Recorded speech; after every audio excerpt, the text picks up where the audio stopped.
Hi, I'm Dani. And I'm Lelo. And we are the Hitchhiking Ghostettes. We're a couple of crazy Disney adults that love to talk about Disney. So we thought, hey, let's make strangers listen to us instead of all the people we know who are sick of us.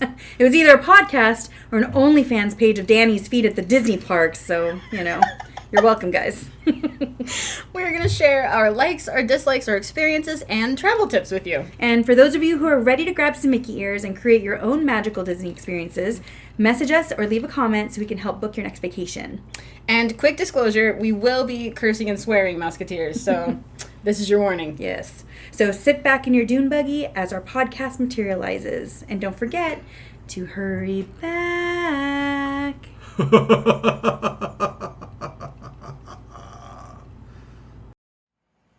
Hey, Disney adults. So we're jumping right in because we have some breaking news out of EPCOT. Yes, a fire broke out into EPCOT today at Walt Disney World's, at EPCOT, sorry. I'm kind of in shock right now. Apparently, a walk-in cooler caught fire today, and it was in the French Pavilion. So there was all this black smoke that erupted, and so all over social media, you're just seeing all these pictures of people that are over in EPCOT right now, and it's kind of like the pictures are coming from like behind Remy's, but of course it's in that backstage area. So it looks pretty crazy. They're saying that it's under control. So that's great. They're saying no one's been hurt. No one's been hurt, even though some people on social media are saying that the smell is pretty bad right now. Of course. So sad, I know. But that's breaking news for today. That was kind of crazy. That started kind of happening just around the time that we're getting ready to start our podcast. Yeah. So we're kind of watching that live. So if new information pops up, we'll mention it. Yes, for sure. It's crazy. Jeez. I know. We're Epcot. That's like 2 fires in Disney parks in like not that much time. I mean, a few years, but like given that I feel like I never hear about fires in Disney. Yeah, but then again, I mean, the dumpster fire that is Snow White came out yesterday, and so that of course could have been a contributing factor. All right, we're gonna let Lelo talk about Snow White, but we're gonna do our Ghostette Gazette. Yes, that'll come later. Yes. So we've seen footage on the new Monsters Inc. ride that will be over in Hollywood Studios. Yes. Which I think looks really cool because every time I've watched Monsters Inc. and you see that scene where they're like riding the doors, I have always thought, how's that not a ride? Yeah. So I think that's going to be an epic ride. I'm very, very excited about that. Yes. I think that'll be very cool. And the Tony Stark ride, which I am so excited about because absolutely talk about someone who definitely deserves a ride. And as we kind of talked about before, I love Tony Stark so much. So Tony Stark getting a ride, that's very exciting. Yeah. I will be in a rush to get on the Tony Stark ride for sure. And it's supposed to have like brand new tech. It's supposed to just blow us away. Yes, the concept art on the ride, from what I've seen, is incredible. Really, really incredible. State of the art. So it'll be really neat. It's supposed to be a little bit like a mix of like thrilling and then also and I think it's dark ride-ish, or I think it's 4D, right? Isn't there there's like you are in a thing and you're moving around, but I think there is also a screen element to it. Yes. I'm pretty sure. I feel like there's quite a few elements. There's all kinds of stuff happening on this ride, so pretty exciting, actually. Very exciting. Yeah. Obviously, that'll be in Avengers Campus over in DCA, or California Adventure, DCA.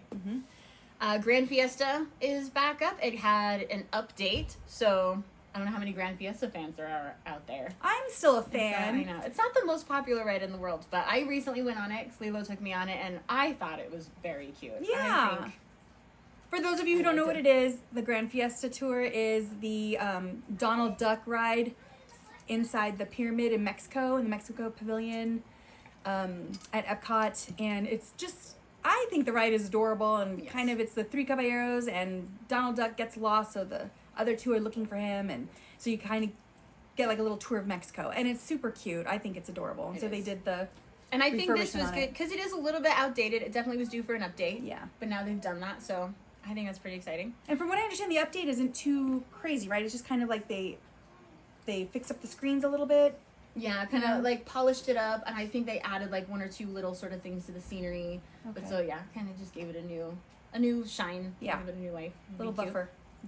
I'm super excited about something that I won't get to do for a good while. But man, the foreign parks are getting spoiled. I know. They're getting some good stuff with like Tangled Land and Zootopia and all these things happening. Well, over in Paris, where they are doing a major overhaul on, because in Paris, much like in I think everywhere except Disney World, they have the 2 parks. They have the Disneyland Park, and then they have the Studios Park. Mm-hmm. Now, I was at the Studios Park in September of 23, and...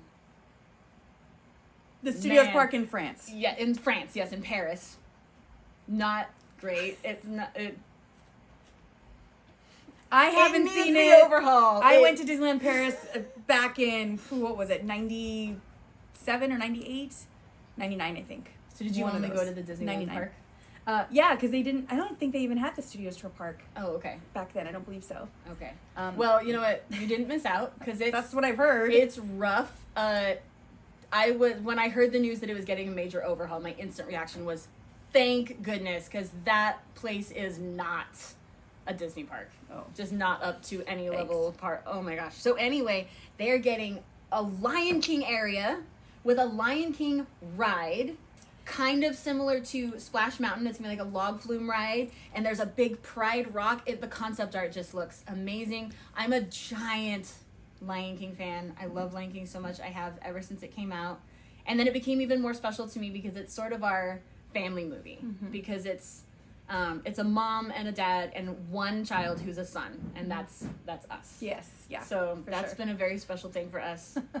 So I am elated at the idea of a Lion King ride. I think it's so cool they made it a log flume ride. Yeah. That is really neat. Like Yes. that. I wouldn't think, the desert Africa and the, Serengeti Savannah. or whatever, Savannah turning into like a log flume ride. I think that's kind of crazy, but I love the idea, and I feel like it'll give them lots of options to make some really beautiful scenery happen. Yeah. I'm And excited you can do very jungly stuff because, Timon and Pumbaa. Yeah. That whole part is very jungly, so I'm excited. Yeah, they could do a really great job with that. I love that there's a Lion King ride. Why are there not Lion King rides everywhere? I know. Well, I mean, there's like a whole park that's kind of... I feel like Animal Kingdom is like the Lion King park, honestly. I don't know why I feel that way, and that's fair because there is a lot of Lion King references in Animal Kingdom. Mm-hmm. But not a ride. Yeah, no ride. And there should be a ride. Just saying. They do have the Lion King Festival, and they have the Lion King Show, which is awesome. I love it. When they did that special for the 50th anniversary, they were doing that special kite show. Yes. In the water. That had lots of Lion King in it.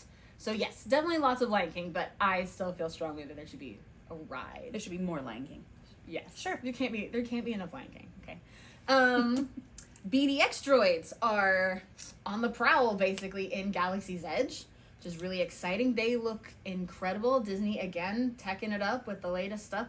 And what's fun, too, the cast members are controlling them with Steam Decks, which I think is awesome. And for people who aren't familiar with Steam Decks, they're like, I don't even know we might have to bring Dan in. They're like the perfect compilation of a game console and an actual computer.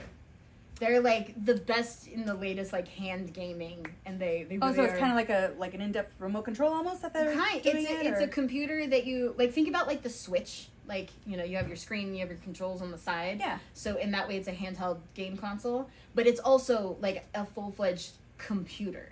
Like Dan literally does. Ever since he got it, like he doesn't even touch his Switch anymore because he literally does both computer and his gaming on his Steam Deck. Like they're really awesome devices, and the latest edition also came out more recently too. So what does a Steam Deck look like? It's cool. Well, I guess you're saying it looks like a Switch. Maybe we'll have Dan bring we'll it out. we'll have Dan grab his. But anyway, so that's just kind of cool that they're controlling them with literally something that like you at home can own and play with. And so I don't know if these droids will ever be something that sells. I think they're a little beyond that. They're a little bit more along the lines of like characters in the park, I think. Okay. But I mean, they look amazing. They are definitely the closest thing we have to droids as they exist in the Star Wars universe. Oh, that's great. So, yes, they look really fun. So, over to you. What you got? Well, let's see here. So we have Disney shareholder meeting. Bob Iger got up and acknowledged something that hurts my heart. He acknowledged the fact that Figment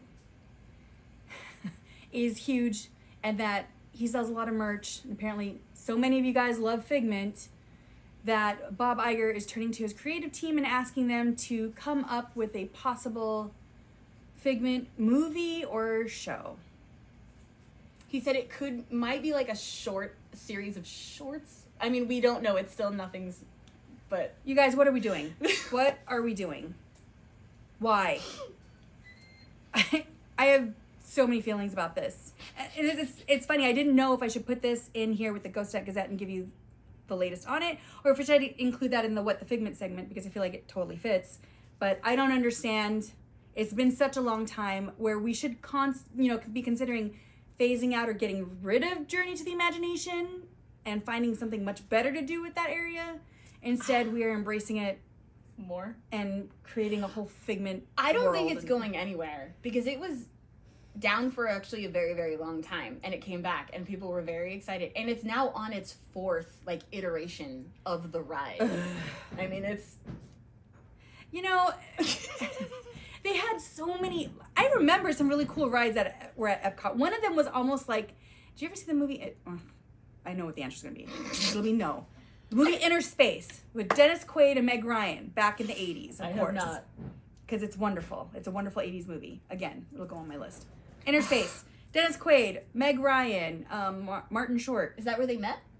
Dennis Quaid and Meg Ryan?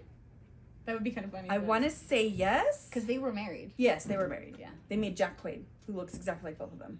You know who Jack Quaid is? No. Their son. The son of... You watched The Boys, right? No. I know what it is. You watched Dan Hunger watched Games. it, but yes, I watched Hunger Games. Marvel. The one that she shoots with the arrow because he kills Rue in the movie. That is Jack Quaid. Oh. That is Dennis Quaid and Meg Ryan's son. Oh, okay. So, Jack Quaid, I'm not even talking about Jack Quaid. Oh, anyway, whole tangent. Inner Space. So they used to have a ride. They used to have a ride at EPCOT that reminded me of Inner Space. Inner Space was the idea that they were able to shrink a man in like a spaceship to being so microscopic that he was able to go into your bloodstream and then do diagnostics on the human body and see what was wrong with you to try to fix you. It's like a totally different way to use the Ant-Man technology. Very much so, yes. Oh, that's our next Ant-Man movie. That'd be amazing. But anyway. I'd be cool with another Ant-Man movie. I know. Well, of course you would be. It just needs Paul Rudd. He doesn't even have to do anything. I'm cool with anything that has Paul Rudd. We had this discussion. She loves Paul Rudd. We both do. But Inner Space, so this ride made you feel like you were shrinking down and then you were traveling through the body. And it was a really, really cool ride. They had a bunch of old school cool rides that I remember back at EPCOT that were fun. And they've torn out some stuff that I've never really understood. Like some things that were a lot of fun that they took out. And then why they would hold on a Journey to the Imagination, I have no idea. The only thing I could possibly think of that I would actually understand is because it does acknowledge Robin Williams and Flubber. And that alone, I would kind of stop and say, okay, I would probably find a reason to keep that up too. But that whole ride is just so damn awful, you guys. Well, one of the reasons that I jumped on your bandwagon so quickly with my hate was that because I love Robin Williams. So, like, such a big piece of my heart goes to Robin Williams. And so to see Robin Williams and then only a few minutes later hear Figment's voice was just not okay. It's like nails on not a chalkboard. Okay. Nails on a chalkboard. Figment's voice is the worst thing. Yeah, it's the worst. It's one of the worst sounds that's ever been recorded. I can't even take it. We'll get more onto bad things being recorded verbally. Because I did see Snow White last night. We have almost the whole episode's going to be what the Figment. I can't help it. I keep going back to that, but I have so many feelings, you guys, about Snow White. But we're going to finish I'm going to finish it. Ghostette Gazette. Okay, back on track, because there'll be more time for that. Anyway, Figment show, 2 thumbs down from me, but the rest of you guys are all betraying me, and you're going to make Figment so big that he's going to get his own stuff now. What are we doing? Also, DVC Lounge, we have a new one that opened up in Magic Kingdom in Frontierland. So for all of you DVCers, which we both are, we will be checking that out. That'll be a lot of fun. And then they are talking about doing a Coco 2. I don't like this. Because when you have a really, really great, wonderful movie where the story gets summed up perfectly, why not destroy it by making a crappy sequel? So but also just a movie like that where just the cultural element and everything behind it was so beautifully done, I think. Leave it alone. Leave it alone. Leave it alone.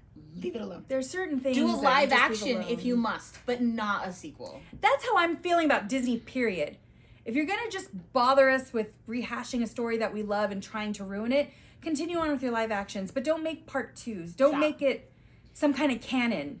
Because also coming up in What the Figment will be Dani's reaction to Moana 2. Guys, we got to stop this. This has all got to stop. Disney does not. Also, just look at the entire. Disney does not do sequels well. I'm sorry, and this is coming from two of the biggest Disney fans on the planet. But Disney does not do sequels well. There's been a gem here. Like I will say, I think Rescuers Down Under was better than Rescuers, which is very, very rare occurrence. But for the most part, Disney does not do sequels well. No. I can't think of any other that even is like okay. But what I find interesting about it is like it almost has this air of like has like the vibe of almost like a curse, because Walt himself was outspoken about not doing sequels. Mm-hmm. Like he talked about doing the best you can on a project and then gifting that to the world and moving on to a new project. Yep. Like not going back and, you know, exhuming things basically.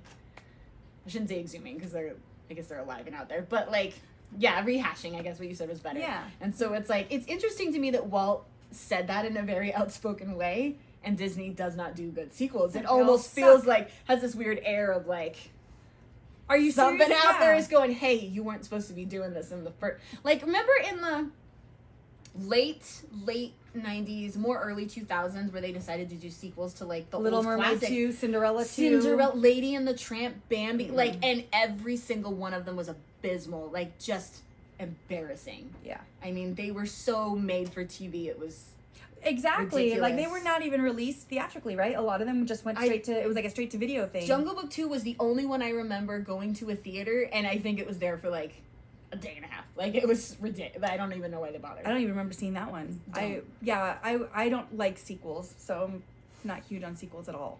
So, yes. Yeah. We gotta finish our headlines before we start ranting and raving. Before we get back into Here we go. Figment. Okay, so coming up April 28th, we're gonna have some Disneyland closures. Matterhorn, the Tiki Room, and the Sorcerer's Workshop in Disney's California Adventure. Those are all going to be closing for refurbishments, so we won't be visiting the parks at that time. Getting everything. Or Disneyland then. We're getting everything ready for the Disneyland 70th. Yep, more stuff just getting like a spit shine for the anniversary. Yeah, so totally forgivable. We understand. And then Walt Disney World closures. Okay, so this is like such a huge list, because of, you know, closures that are due to getting rid of some things, but then also just closing for cleaning and refurbishment. So this list is kind of big. So of course we already know that Liberty Square Riverboat is down and out, and Tom Sawyer's Island as well, which is so sad. The indoor children's playground at Dumbo is going to be closing for refurbishment. And then Astro Orbiters are still closed. Big Thunder Mountain Railroad is closed, and the Hall of Presidents. So Big Thunder's going to be down for a year. Yeah, to basically hide the construction for Villain's Land. Is that what the reason is? I Pretty didn't much. realize that. I mean, I think they are doing a refurb on Big Thunder. Yeah. But then also it's because the exact location of where they're building Villain's Land, I think there's like almost no way to hide it with full access to Big Thunder. Wow. So I think they're kind of looking at it as like, we kind of have to close this anyway to really keep, you know, the theming and everything good. So take the opportunity to, you know, do the stuff to Big Thunder that needs to get done. Have we heard any information about any upcoming rides or anything at the Villains Land, or is that still kind of under wraps? I know I've seen some concept art, which the land itself is going to be beautiful. Really cool. I've read more about the immersion and the storytelling of it. Because there's supposed to be sort of this back story of, there's a reason that like all the villains have been called to this place to do something. Like they're being brought together to like fight or to, I don't know what it is. But the guests are supposed to be part of it. Like you're kind of walking through a story that has to do with, like the culmination of all the villains, and then like your part as the guest in I hope what's that really happening. Sticks. Yeah, I love that. Disney has done lots of times where their rides open up and their queues have been really immersive for the guest, but then they shy away from it or they stop it. Like I remember I was there when they first opened Indiana Jones and the Temple of Doom, or the Indiana Jones and the Temple of Forbidden Eye, in California. Mm-hmm. And they gave us all these little cards, like they look like business cards, but they had a decoder of all of the symbols that were on the walls and stuff so that you could read the warnings and everything that was there. Yeah. And then they also would tell you like things like which bamboo stick to, you know, like shake to make the ground or to make the ceiling come down with spikes. Why did this go away? I don't So it was fun. amazing. I can imagine just from my own personal experience the way that kids became monkeys and were hanging from these bamboo things. I mean, like, they were going to destroy it. Did it get too wild? Yeah, I think, again, like I said, Disney didn't care about our safety back then. So they were like, yeah, kids, touch this, pull this, you know, destroy this. And maybe it got, you know, some kids got a little overzealous. But there was a lot of really cool things that you got to do. Yeah. I'm really glad no one has to suffer through the queue at its full capacity the way that I did. Because, I mean, the part where you see, like, what is it, like a barrel or a well, and you can shake the rope and there's a guy down there. Oh, yeah, yeah. So that used to just be circled with people. Like, the line to the Indiana Jones ride was so awful. I bet you that might have been part of it, is that it probably stopped up the line. Because you'd have, especially if you have young children trying to, like, decode something on the wall, like, that's not exactly going to be fast. Which is too And bad. so it was so fun. Because it was their idea, I guess, before Play Disney came around. Yeah. It was their idea to keep you entertained while you're in queue, which Yeah. was great because those queues were ridiculous. But I really hope with Villains Land, when they open that up, if they're going to do something that's going to be immersive, I hope it's something that they keep, because it makes me sad when they get rid of some of that stuff. Well, and they've done in Galaxy's Edge, when you can do the Play Disney thing where you're on like a bounty hunting mission. That's actually a lot of fun. I finally did that for the first time, and that was. So I wonder if, like, with that new type of tech, with the apps and everything, they're kind of bringing back that same type of thing that they had in the indie line. Mm-hmm. But now, instead of it being linked to a queue, so then you don't have, like, the stopping up the line problem. It's just, you know, you can just sort of do that in the open park for different things, which is, like... Which is great, yeah. Star Wars one. Fun. And then, they do it in Villains Land. And then they're doing stuff like that on the cruises, too. Oh, good. Yeah. Yeah, if you guys don't know what the Play Disney app is, definitely download it. And the next time you're at a park... It just kind of adds to your experience at the parks. It's a lot of fun. I don't love to tell people, oh yeah, download it on your phone and have your kids on the phone the whole time at Disney. But it does keep them busy. In lines, especially if you decided not to do lightning lanes or whatever. Mm-hmm. It's a great way to keep those kids more entertained. But you can also do like family games on that too. Yeah. And then like with the statues, it would keep track of the statues you would find and stuff. So it's really, really cool. I like Play Disney. I think it's a lot of fun.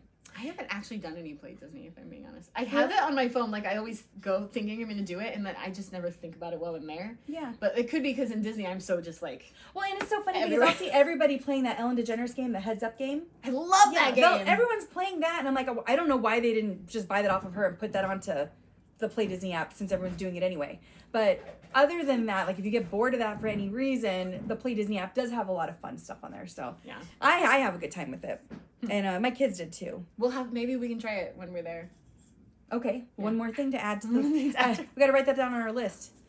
We have some upcoming trips coming. I don't know what's wrong with me today, guys. Hold on, let me take a drink. That'll make it better. Mm-hmm. Definitely not worse. Yep, we do. We have two trips coming up close together. She has two. Coasts. I have three. She has three in 1 month. Yes, in the span of a month. We have the two together. Yeah, we have two together. And then you have your hubby's birthday. Yes, yeah. My hubby is turning 50 this year. So we're going to go celebrate in the most magical place on earth. Very excited.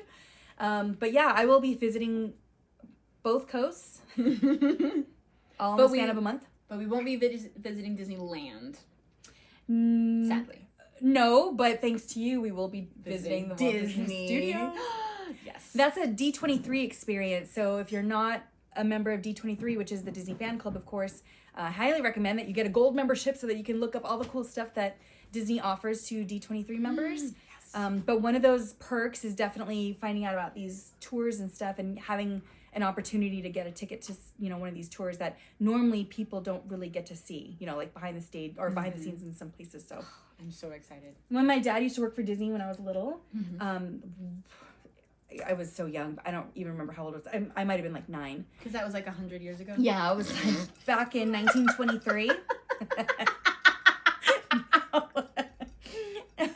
My dad worked for Disney, and they had the coolest, like when they did their annual employee picnic, there's like work picnics, and there's what Disney puts on. It is insane.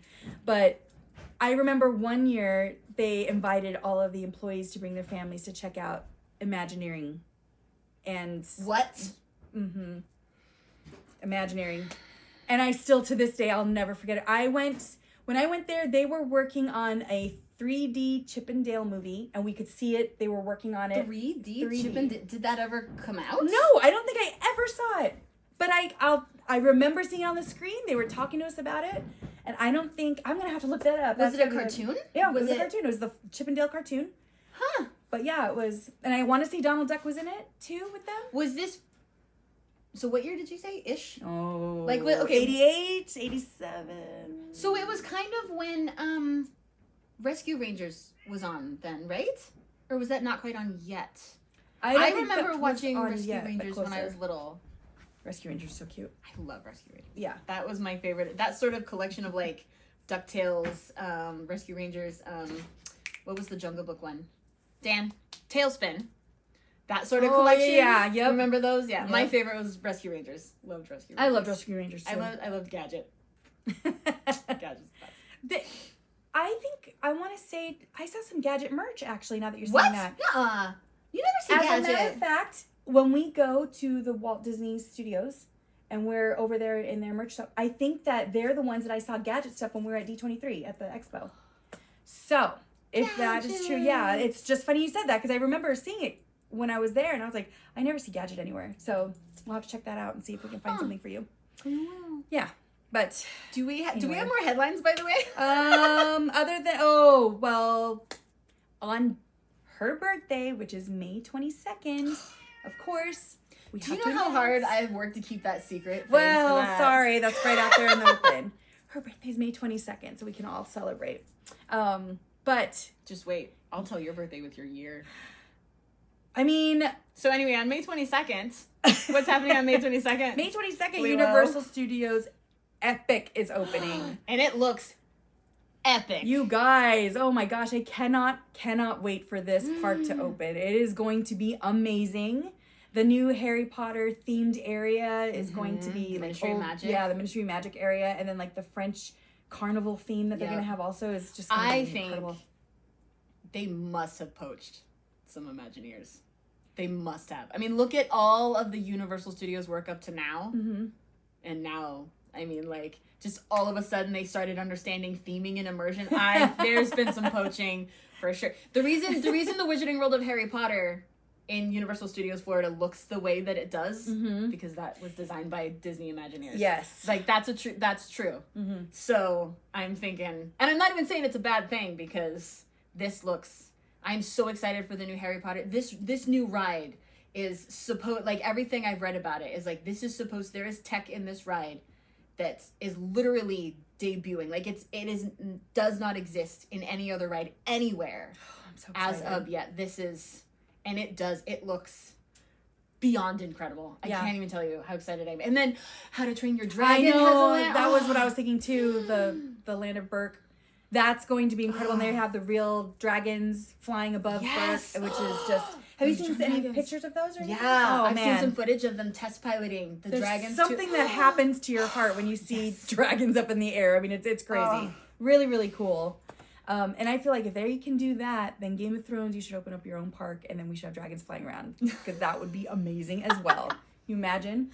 That would be interesting. A crazy, Game of Thrones park. A Game of Thrones, like, you could have park. Because you could do the spoke style, right? And then each of the lands could be like, you could have like King's Landing, and you could have, I don't remember the names of all of the places. It doesn't matter. I don't remember them either. High Garden. And then there's like the wall. moon one. What is it? The moon or the veil? The veil with right? the moon roof or whatever that was. I didn't really understand that. What was the place like? There was mainly like rock and kind of it was very cliffy. It's where the Not Stark kid was from. The Iron Islands. Islands. Stark? Well, because he grew up with the Stark kids. Oh, sorry, Stark. Okay, they said Not Stark. I was like, what? The Not Stark kid.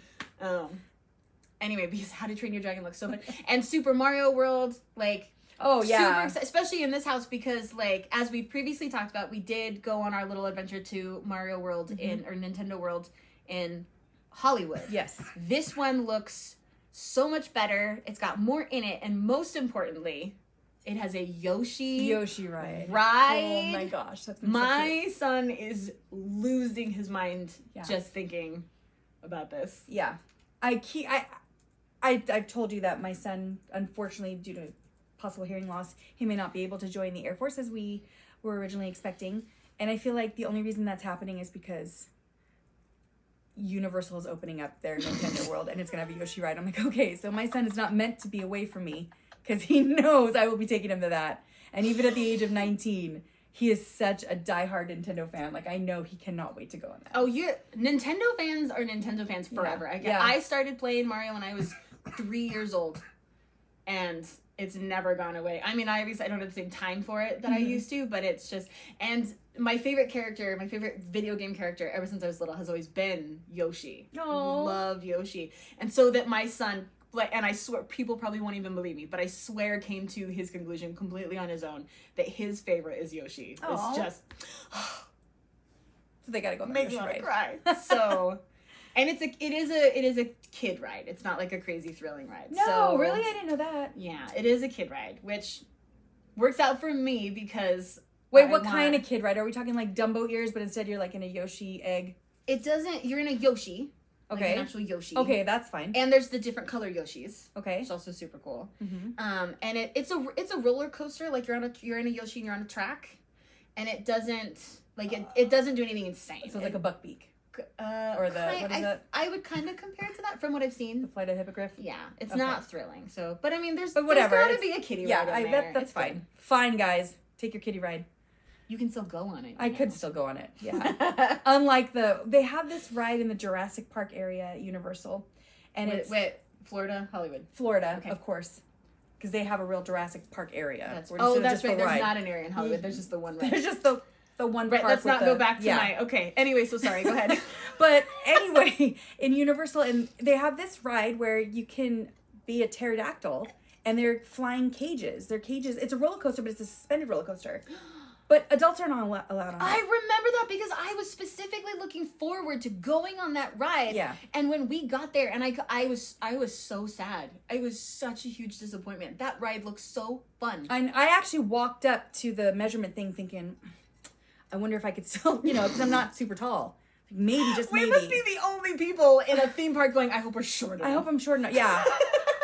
I was so bummed. I was like, you gotta be kidding me. And that ride looks so fun. It looks so fun. So fun. I would rather go on that. Keep Flight of the Hippogriff. Keep that for the kids. And I want to go on the pterodactyl I ride. literally don't even count Flight. Like when I talk about Harry Potter land, I'm like, there are 2 rides. Yeah. There are 2. Well, and There's the Gringotts ride and the Hogwarts ride. Like, and then unfortunately in Hollywood, there's only there's that only means one. It's just the one. There's one. Yes, exactly. There's one. There's one. Flight of the Hippogriff, man. I One, remember the people. first time I waited in line for that and then actually wrote it, and I was like, You waited in line for that? I did. I'm deeply sorry. this was back in the day before I understood the importance of express passes and lightning lanes and all that. That was a different life, guys. Different life. Yeah. But like yeah. I will say I enjoyed the Buckbeak ride, but I didn't wait. Like I walked right on. So I was like, okay, because I didn't wait, it was fine. yeah. But I can tell you if I had that same feeling. Like to be honest, the Seven Dwarfs Mine Train in Magic Kingdom. Mm-hmm. The lines for that are insane. That was like, I mean, it was the new hot ride, remember? And I was like, people were waiting like 2+ They still do. hours. They still do. It's insane. Yeah. It's such a popular ride. I went on it. We got very lucky. We were in. It was early entry. It was like super early in the morning. There was almost no one around. And I had written the ride off. I had honestly been like, I'm not waiting in line for it. I can't get the thing for it. Like, it's fine.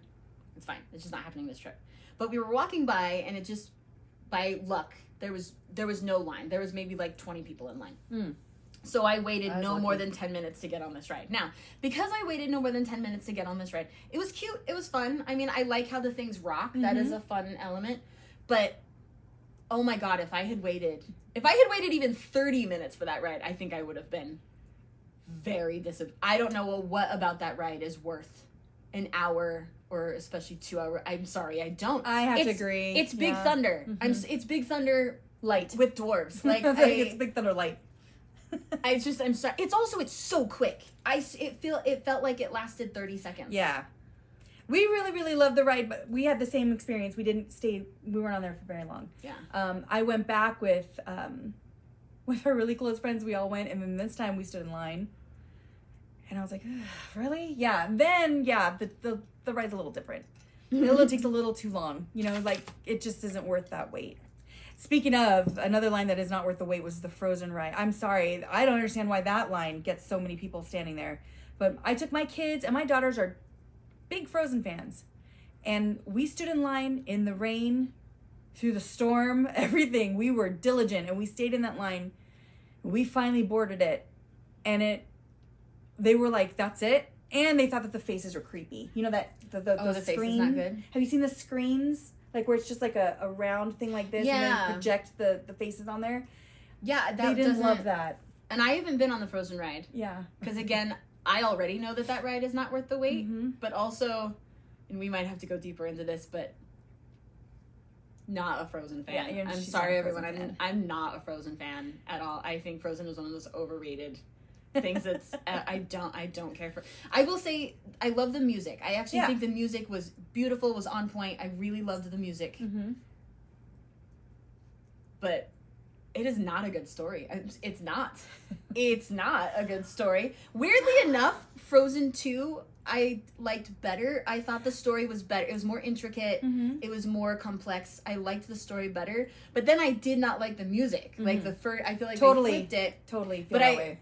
Elsa's song, the one towards the end that I'm completely blanking on the name of. The Into one that the Unknown or Let It Go? No, the one that she's singing as she's actually reaching Valhalla Uh-huh. when she's on the ice horse, and she's singing. It starts with like every inch of me is trembling, Uh-huh. and then it's like her song that she's singing as she's figuring out, you know, like who and what she is and everything. I think that's a beautiful song. Mm-hmm. I can kind of relate to that song on certain levels. Mm-hmm. But generally speaking, most of the song, the Olaf song, the Anna song in the very beginning, they felt very copy and paste from the first movie, but with less heart. You didn't like kind of. Kristoff's song, the boy band song?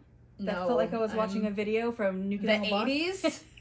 Yes, I liked it. No, I didn't. But I'm sorry. I thought it was funny because I thought they were just making fun of something. That's how I took it. So I was like, okay. It came off very much like a parody. Yeah, totally like and a if parody. if that's how it was meant, I'll say I like it. Okay. Because in that way that it works. I'm pretty sure it was. But I just like, because the thing about Frozen is, here's a flash 100-yard dash fun fact. So Frozen is based off, as most Disney princess movies are, Mm-hmm. a very, very old fairy tale about an ice queen. Mm-hmm. And so originally Elsa was actually supposed to be a villain. She was actually supposed to be kind of like the ice queen in Narnia almost. Mm-hmm. And she intentionally, froze everything and keeps everything in perpetual. She's an evil villain.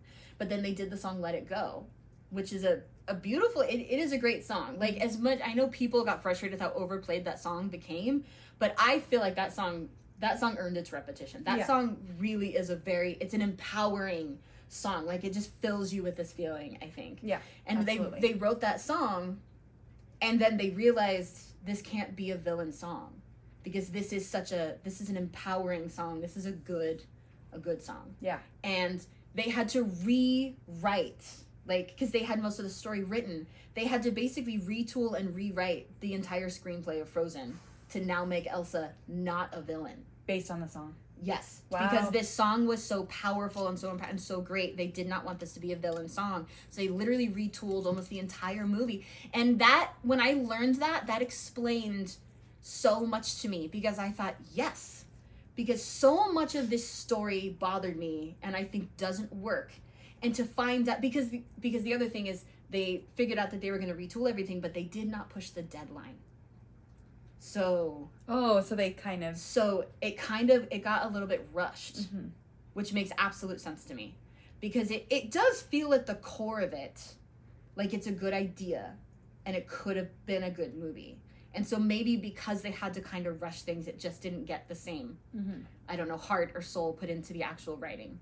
But if I'm being honest, I don't like Frozen, which kind of makes me sad because aesthetically I love Frozen. Like, mm-hmm. that whole snowflake, ice, blue, white is one of my favorite just sort of aesthetics, generally for speaking. sure. Yeah, it's beautiful. But I just had, I feel so, first of all, I didn't like how there was that big thing that people loved about it so much that they're like, oh my God, finally one that's not based around a romance. It's about the sisters, about this and about that. And I'm like, okay.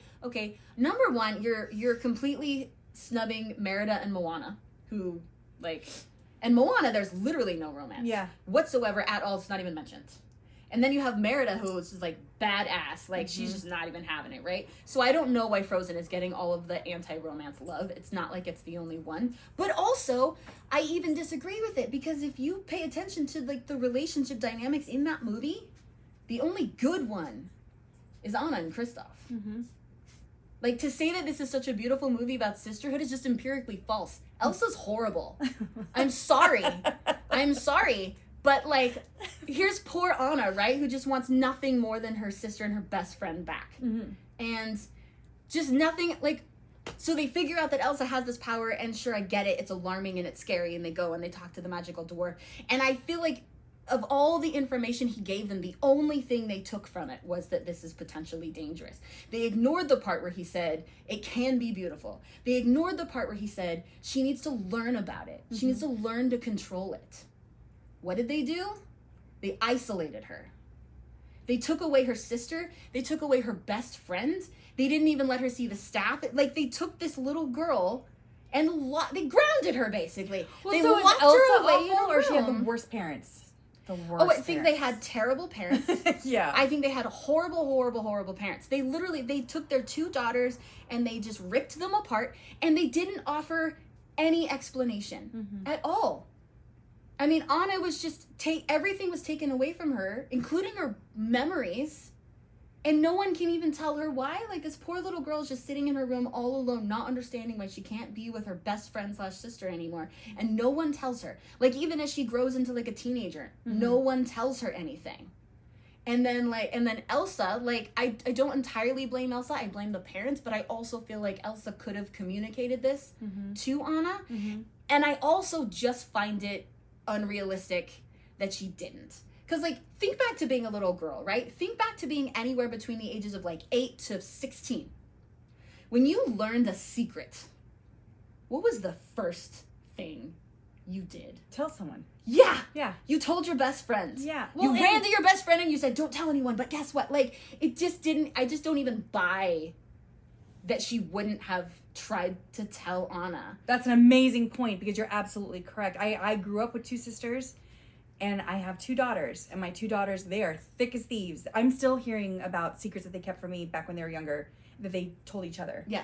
And I'm like, you did what? Yeah. And yeah, and kept those secrets. And to, like, close up the cat. I mean, Anna doesn't even get to be friends with other people. They literally isolate. And then to later, like, of course what happened with Hans happened. She hasn't had any human contact for who even knows how long. So, of course, you're setting this young girl up for a situation where the first guy who bats an eye at her, she's gonna swoon over. Of course that's gonna happen. Like, that felt so natural and obvious to me. Yeah. And so it was like, and then even again, when she and Elsa finally get to, like, see each other at the party, like, again, I just don't buy that they wouldn't have shared Something, anything. And then it's like, you know, and then Anna, you know, she decides to go and find Elsa. And what does Elsa do? She completely rejects her. Again, still with no explanation. When especially now she should have told her one, because now Anna has seen at least pieces of what Elsa can do. Like, at this point, stop your secret keeping. Like, the cat's halfway out of the bag. Stop wrestling a cat halfway back into a bag. And so it's just all of it drives me crazy. I think the parenting was just horrible. I hate what the parents did. I can't get behind it in any way. I mean, they didn't even decide. And then when they go on that ship to leave, they don't decide to leave behind any kind of letters or documentation or a message with one of the staff who's supposed to, like, maybe actually parent their children. No, like, now they're dead. And these two girls don't have anything even resembling a parent. Still living in this mystery. Still living in this isolation. I hate it. Well, now I hate Frozen also. So Thanks, much about Dani. the Frozen story. I hate it. Like, the second they locked them both away, I just went, what are you doing? Like, does it really need to be pointed out to you how massively obvious of a parenting fail this is? So, I agree. I don't like it. I'm sorry. It's funny you're bringing that all up, because that's all very valid. And I didn't realize how much I hated all that until you were talking about it. I'm like, okay. And then think about Anna and Kristoff. Like, they are the only two people that actually are nice to each other, that, like, talk to each other. Like, Kristoff, in Anna's entire life system, Kristoff treats her better than anybody has. So, That's like, true. Thank goodness for Kristoff. You know who I wish, I mean, they could have skipped Olaf completely. You don't like Olaf Olaf? was the figment of Frozen. Olaf was the only thing I liked. Are you kidding me? Oh, I thought Olaf was so annoying. I thought he does get a little, I will say he gets over the top. There's some times where you could tone it down a bit. But Yeah. I did like Olaf. So funny. Yeah, I didn't like Olaf. So Well, it's not so much I didn't like him, because I love Josh Gad. I do love Josh. but I love Josh. I don't know. Olaf was annoying to me. That I did is like fair. the little trolls. I thought the trolls were cute. And I was like, I wouldn't mind seeing a little bit more of the trolls because they were cute, but... I hated the Trolls song. The Oh, Fixer yeah, Upper yeah. song. What are we teaching girls with that Yeah. song? What the flying fuck? Like, there's a what the figment for you. What What the is with that? figment? Yeah, and yeah, get with someone who you know you don't really like and just fix him. Like, this is a myth that should be long dead by now. I mean, that is kind of the basis of every Disney romance ever. Just get to somebody else or get someone that you don't really know. Someone fast. Yes. Fast. Fix them up. He's a fixer. Everything's upper. great. I thought. Also, what a mean song. Like, for his own family to be singing about him. Yeah. You're really making me hate Frozen. It's really, yeah, I'm you're sorry, right. it's I'm terrible. gonna It's a rewatch poorly it written story. I'm and sorry. write my It's a poorly written feelings story. about it. Holy smokes. Okay, guys, well, it turns out that our podcast is running a little bit long, so we are actually going to make episode 4 into a 2-parter. So, we're going to go ahead and have you come back and see part 2 so that you can hear my take on Snow White. And my take on Moana 2. No bueno, guys. Spoiler, they're not great. Yeah, they're not great. But we figured, we'd kind of split this into 2, so give you guys a little bit of a break. So we will catch you guys in a little bit. Make sure you come back for it, okay? Bye.